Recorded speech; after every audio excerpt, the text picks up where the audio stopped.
bilsangiz agar hozirgi Toshkentda 3 ta filialimiz bor va viloyatlarda ochgan filiallarimiz jami soni 12 taga yetdi va bugun biza boshqa viloyatdagi barcha filial rahbarlarini Nurafshonga chaqirdik. Bu endi hamma filiallarimiz ochilgandan keyin birinchi yig'ilishimiz. Buni yig'ganimizdan sababi chunki biza Nurafshonning asosiy ofisi bo'lgan Toshkentdagi ish faoliyatimizni ko'rsatib, bu franshiza berdigan nom berdi deb bo'ldi endi. Shundayligicha qolib ketadigan emas. O'zim har oy konsultatsiyaga chiqaman. Har bitta pedagoglarga kurator tayinlangan, guruhlar bor bolalarni tekshiradigan. Undan tashqari Toshkentdagi ishni, Toshkentdagi hujjatlarimizni, bolalarni tekshirishimiz, kuzatishimiz, mutaxassislar nimaga ko'proq e'tibor berishadi, qanaqa ko'rgazmali qurollardan foydalanamiz, o'shalarni ko'rsatib, endi bu narsani viloyatlarda ham Toshkentdagi Nurafshon qanaqa bo'lsa, viloyatda ham xuddi shunaqa Nurafshon bo'lishini ta'minlashdan iborat. Diydor shirin, qancha masalan ko'z-ko'zga tushganda mehr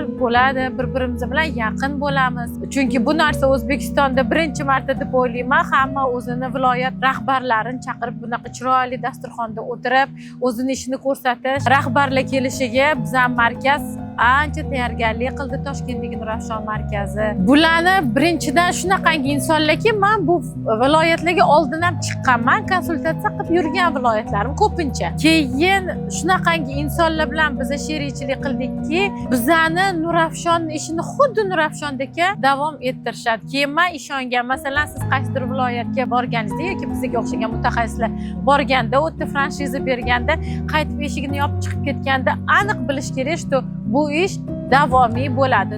Eshikni yopib chiqib ketganda bo'ldi, keldi, endi ketdi deb tashlab ketishmaydi. O'shaning uchun shunaqa insonlarni, saralanganlarni o'zimizga birga ishlashlikka, hamkorlikka chaqirganmiz.